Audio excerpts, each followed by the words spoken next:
Well, welcome back. We're going to try this again today. The sound didn't work yesterday, so we stopped, and we're going to start about where we stopped yesterday. Today, we're going to get down to the point where we were at introductions, and in the introductions, what I'd like you to do is to take a few minutes and talk about things like what you would create as a persona, something that you could use on the internet. What I'd like you to do is to make sure that nothing is the same as you are, so that everything is different. And if you can see from the picture over here, that there's really one picture, but you see the large nose with an older lady picture, and then you can also see the small nose and ear over here, and that's a younger lady. So what they've done is in the one view, they've created two different people, totally different people. And what I'd like you to do is think about if you were going to create a persona where nothing was exactly the same as you are and your experience and those types of things, what could you do? What kind of person could you become, if you would? And then give some thought to how you would go about disproving that. How would you disprove everything that you had in your system? So if you, in your new system or the new you, and how could you go about disproving the fact that those things didn't exist? The next step is going to be cybersecurity. And in cybersecurity, we're going to just talk about what the network looks like. This is the internet. This is what they refer as the peacock diagram. And the peacock diagram shows what the internet looks like on a worldwide basis. You'll notice that there are some bright spots, and those are the hubs where all of the traffic goes through. And there's very few number of those. So for example, when you look for www, that would be coming from a single hub. And it would say that this is a World Wide Web, and it's going to be the .edu, for example, might be education. The .com might be another server that's going to be .com. And those are spread out throughout the network, but there are some that do, in fact, get a lot more hits than other ones do. So security. When we look at security, what we find is that Merriam-Webster says that the quality or state of being secure, such as freedom from danger, freedom from fear, and freedom from anxiety. And then I looked and I thought, well, these are security cameras. And I was wondering, what kind of security do you get from a security camera? About the only security you get is if they happen to be monitored, you might have somebody respond faster to an incident of some type.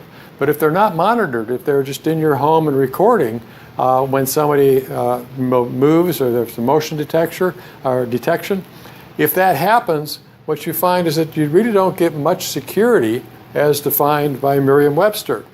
Cybersecurity, on the other hand, measures are taken to protect a computer or a computer system from against unauthorized access or attack.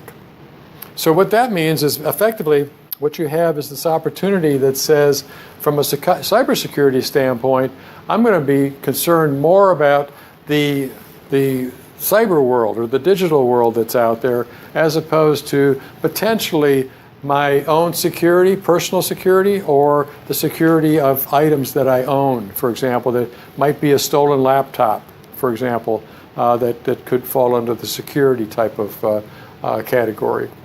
So security, so effectively what you're looking at is you don't always feel secure. And part of the reason for that is that there are what I would call the bad guys, if you will, or the hackers. And those people are out there all the time. And really, the way that they work and their scenario, if you will, is that if I send out 2 million emails, for example, I might get 1 or 2 or 3 people to respond or click on the links. And if I do that, which is a pretty good rate, what's going to happen is I am going to get either some money because I've locked up their systems, or I'm going to get somebody to install my virus on their system, and then I'm going to transfer that from system to system to system.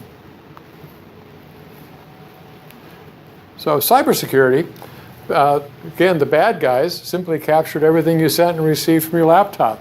What they could do, for example, is just sit there on the network and watch for traffic. And you look at things like the federal government and how do they find different things to go research, for example. They're just basically watching everything, because once it gets on the wire, it stays on the wire for at least about 15 hops. So it's going to go from station to station to station, and eventually what it's going to say is, I've reached the end, I still haven't found where I'm supposed to be going, so I'm going to die. But while it's hopping around looking for where that person is, it's still going to go through the process of being totally and completely on the wire. And so all you have to do effectively is watch for those things that are floating out there. If I can get to them before they actually end, what will happen is I can in fact get your emails, or I can get your messages that you send, because that still is going to be on the wire, if you will. So cybersecurity versus network security. Cybersecurity, again, is the World Wide Web. It is the information that's floating around the world, much like this diagram up here. At the same time, when you look at security, security could be network security internal to your home, or network security internal to your business. And that network security, again, is also different than what we talk about computer security. And so computer security would be your desktop or your laptop or your tablet or your phone. And those would be the types of things, again, that would be treated a little bit differently from a security standpoint. Okay? So cybersecurity is what this course is about. It's going to review things like forensics.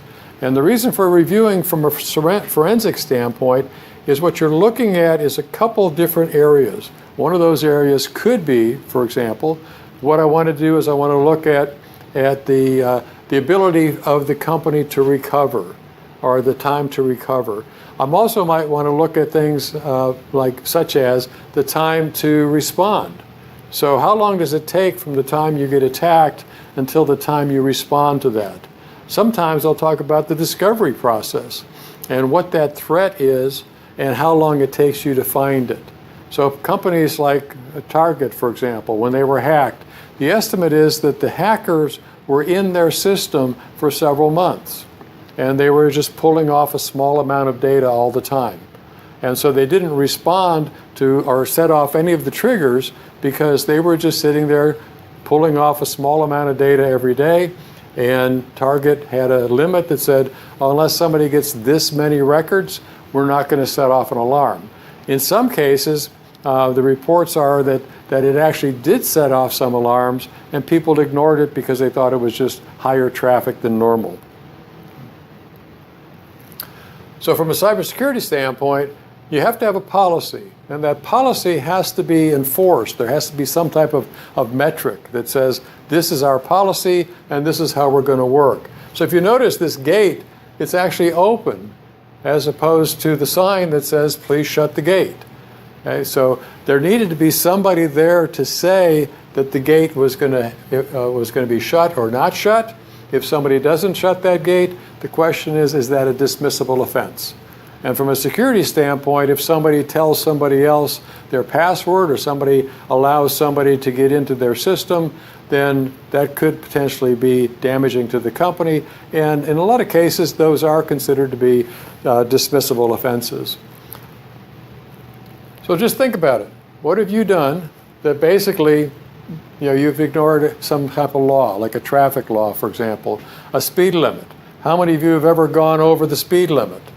Okay, but don't answer that out loud. Okay? We'll just ignore that question. Just think about it in your head. How often have you gone over the speed limit, or how often have you creeped through a stop sign?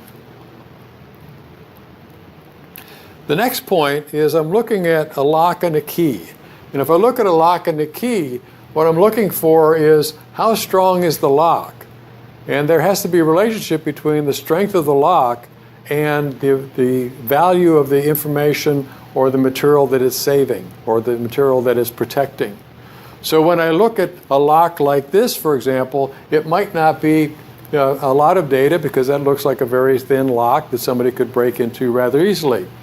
Also, at the same time, you have a key. Now, what do you do with the key? How secure is the key?